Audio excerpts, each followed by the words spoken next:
lagi dengan saya Victoriana Tatik dari SMK Tarakanita. Hari ini kita akan belajar komunikasi bisnis, yaitu materi rapat.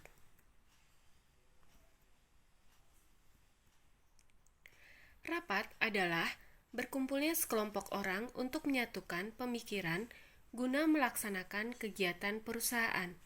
Faktor yang membuat rapat sangat penting dalam dunia kontemporer yaitu kebutuhan beradaptasi untuk mempercepat perubahan dalam lingkungan bisnis.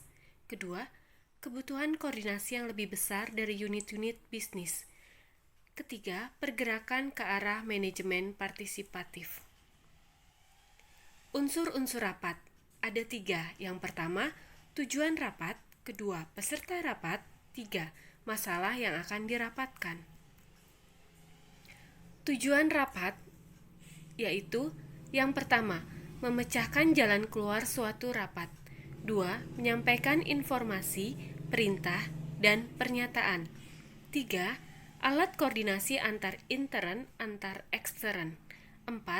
Agar peserta rapat dapat berpartisipasi aktif kepada masalah yang sedang terjadi. 5. Mempersiapkan suatu acara atau kegiatan. 6. Menampung suatu permasalahan. 7. Sarana bernegosiasi. 8. Ketentuan hukum. Dalam menyelenggarakan rapat, tahapan-tahapannya adalah 1. Menetapkan perlu tidaknya rapat. 2. Menetapkan tujuan rapat. 3. Memilih peserta rapat. 4. Menyusun agenda rapat. 5. Memimpin rapat.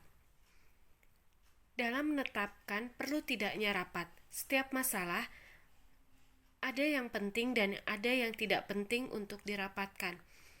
Oleh dari itu, seorang pemimpin harus dapat memilah mana masalah yang perlu dirapatkan atau yang tidak perlu dirapatkan. Yang kedua, menetapkan tujuan rapat. Ketika kita ingin mengadakan suatu rapat, kita harus menetapkan tujuan rapat tersebut. Ketiga, memilih peserta rapat. Kita harus memilih siapa saja peserta rapat.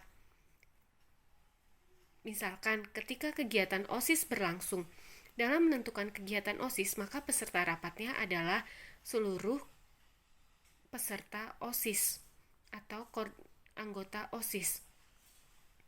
Menyusun agenda. Dalam rapat, kita harus menyusun agenda dari awal hingga akhir. Memimpin rapat. Dalam suatu rapat harus ada pemimpin rapat agar rapat dapat berlangsung dengan baik. Rapat perundingan adalah rapat yang diselenggarakan karena adanya sesuatu yang harus dirundingkan atau dicari jalan keluar sehingga tidak merugikan kedua belah pihak. Rapat tidak resmi adalah rapat yang diselenggarakan tanpa perencanaan formal dan tidak menggunakan keprotokolan. Dalam rapat, hendaknya setiap rapat mampu secara jujur dan bertanggung jawab. Rapat menurut jangka waktunya dibagi menjadi 4. Pertama, rapat mingguan yang diadakan seminggu sekali. Kedua, rapat bulanan, rapat yang diadakan setiap bulan. 3. Rapat semesteran, rapat yang diselenggarakan setiap 6 bulan sekali. 4. Rapat tahunan, rapat yang diselenggarakan setiap tahun sekali. Tipe-tipe rapat. Yang pertama, tipe otoriter adalah tipe pemimpin rapat yang menguasai seluruh proses rapat dan jarang memberikan kesempatan kepada peserta rapat untuk mengemukakan pendapat secara terbuka. Kedua, tipe demokratis. Tipe ini memberikan kesempatan kepada seluruh peserta untuk berperan aktif dalam mengajukan pendapat secara terbuka. Yang ketiga, tipe laissez-faire. Tipe pemimpin yang memberikan kesempatan kepada pemimpin rapat untuk mengeksplorasi kemampuan dalam pengambilan keputusan. Demikian materi rapat hari ini, kita bertemu dalam materi selanjutnya. Selamat pagi dan selamat belajar.